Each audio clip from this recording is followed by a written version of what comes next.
Hey guys, what's going on? Welcome back to the channel. Thanks for taking a little time out of your day to watch the video. Much appreciated. And as usual, if you guys are liking what I'm doing here on the channel, please just take a second to subscribe. That'd be much appreciated. It really helps things out a lot.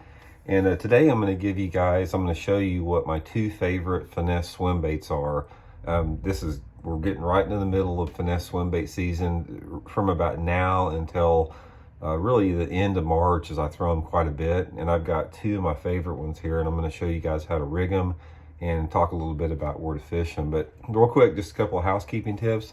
If you guys are interested in booking an on-the-water lesson with me coming up anytime this fall, this winter, shoot me a message on a private message on my Facebook page, Randy Blockett Professional Angler, or you can shoot me a private message on my Instagram page, Blockett Randy. Give you all the information about that. And if you guys are interested in any of the Fish the Moment lake map breakdowns that Johnny and I are putting out, just go to fishthemoment.com under the lake map breakdown section. We got all types of fall lake map breakdowns. We're getting ready to do, we already got a big catalog of winter maps, but we're going to be doing more breaks down your favorite lakes across the country, offshore areas, shallow water areas. Really good resource. So anyway, just wanted to throw that out there. Okay, I'm going to show you guys my two favorite ones here, and I'm going to talk a little bit about it as far as when I rig them and how I fish them and that type of stuff. And, you know, swim bait technology has come a long way, guys. It's like back, you know, for so many years, the only thing that we really had that basically fit the same category as these finesse swim baits are like the old grubs, just the twisty tail grub, the stingray grub, that type of stuff. There was some hand poured grubs, but basically it was a twisty tailed grub. That was the swim bait. And now swim bait technology has just went completely, you know, 180, and especially with a lot of the Japanese models, which I'm going to show you here. The two I'm going to talk about today, again, we've talked about it before, but I'm going to give you guys a refresher course on a little bit, is the 3-inch Megabass Spark Shad and the Megabass Hazendong Shad. These two things here, these are like bass candy, man. These things are like live bait at times. So anyway, I'm going to talk a little bit about them, you know, because both of them are different. You can see the profiles of these are different. The Hazendong Shad is really narrow. The Spark Shad is a little bit wider on the back. And also, guys, if you guys are interested in getting any of these, Baitworks carries a large selection of them here in Springfield, Missouri. I'll include the Baitworks link in this description, and you can order them through there if you like, and really helps the channel out here, supports the channel. Okay, let's talk a little bit about this. The head that I use on it is this Megabass Okashira jig head. Again, you can get these at Baitworks.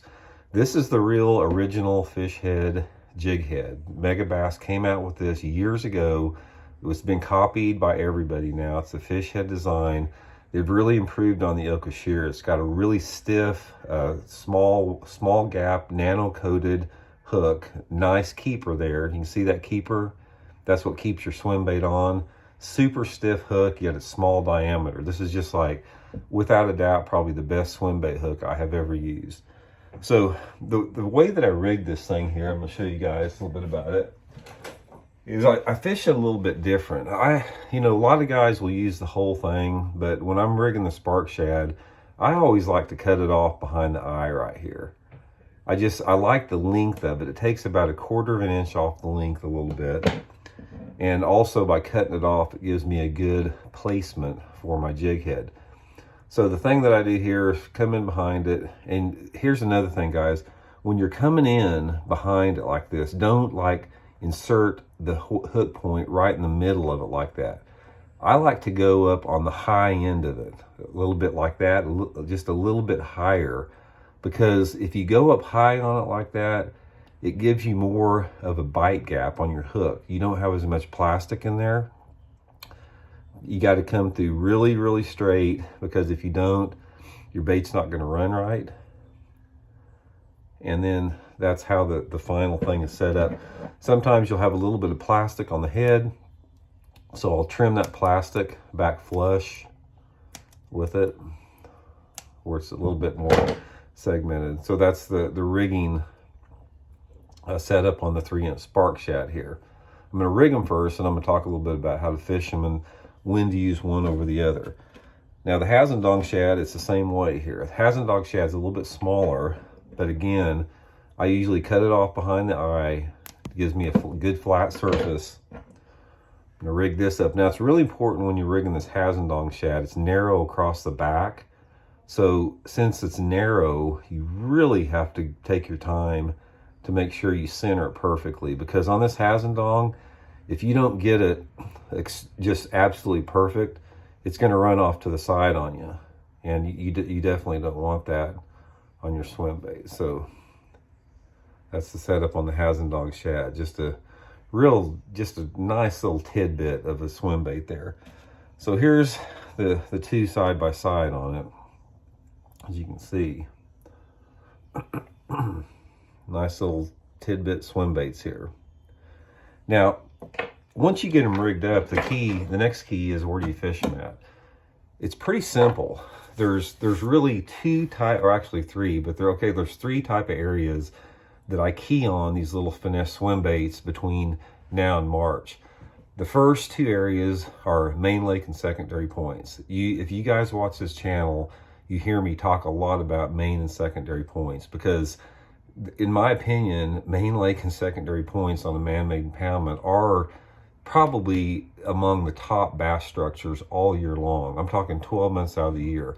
They offer a lot of different diversity for bass. Bass can use them in a lot of different water depths, a lot of different depth columns. They can move up and down from shallow water to deep water real quick. They can escape if they feel threatened. They can move shallow to feed. It works good all, day and night. The wind has a big factor on them. There's usually a lot of different cover. You got rock piles, you got breaks, you got brush, you got timber. They're transitional staging areas for bass to move in and out of shallow water. So in the wintertime and in the late fall, they're really good, because this time of year, you got bass that are going to be suspended and on the bottom, both on those points. And these little swim baits here allow you to cover both of them. You can fish for suspended bass on it, and you can fish, bottom dwelling bass at the same time. So the first thing I do with it is I'll start out with the Megabass Spark Shad. And what I like to do with the Spark Shad is I basically fan cast in and around these points. I'll throw the Spark Shad out there, let it hit the bottom in anywhere between 10 to 30 foot of water. And then I just start slow cranking it, slow reeling it. I'm using it on 6-pound test Seaguar and VizX line, the Megabass whip snake spinning rod. And I try to keep this bait within like a foot off the bottom on those points. There's something about, the more beefier profile of the Spark Shad for me that works a little bit better on the bottom than reeling through the water column. Now, if the fish are suspended, and if the water is really clear, and I feel those fish are out off the deeper ends of the point suspended, that's when I go to the Hazendong shad. And the Hazendong shad is the one that I fish strictly for suspended bass. I'll throw it out there. I try to get a feel for where the depth range that most of the activity is. And what I'll do is I'll graph around out off those point ends and sides. I'll sort of pick up, where I'm seeing most of the bait fish activity, the depth, or fish activity or whatever. And then I get out on those point ends and sides, and I fan cast the Hazendong shad, let it sink down into the depth that I think they are, and reel it back suspended towards those fish in that zone there. That's the first two areas. The third area that I fish these in is in the middle of the coves. Normally it can be off on a main lake or in the creek, but what you can do this time of year and through March, works all over the country. I've caught them doing this at Lake Lanier in Georgia. I've caught them doing it at Lake Hartwell in South Carolina, all the Ozark lakes, Tennessee lakes, everywhere like that. You go back into these coves, you get about 2/3 of the way back in the coves, and just go right down the middle of them and take both the Hazendong shad and the Spark Shad, make long casts straight down the middle of the cove, and basically fish it back anywhere between just off the bottom to halfway between the bottom and the surface. A lot of times those fish, depending upon what cover you have, they're going to be suspended. Sometimes they're going to be on the bottom. Some of the lakes where you have like submerged timber, they may be suspended. And some of the lakes like Lake Lanier in Georgia, where you have some clean bottoms with a lot of boat docks on both sides, they'll be tucked down there just off the bottom. Again, the same situation, 6-pound test line, spinning rod, that type of deal. But these are super versatile, guys. We'll talk about them more. I use these on the Okashira screw head too. The Hazendong shad, I'll drop shot just without a jig head sometimes. Those will be later videos, but give them a try. Just, you know, get online, go to Baitworks, you know, the link I got here in the description. Get you some spark shads, Okashira jig heads, Hazendong shads, and see what happens this winter. I think you guys will do really good. They work really good also on lakes that have a mixed species. If you have a lake that has a mix of largemouth, spotted bass, and smallmouth, that's when they really shine.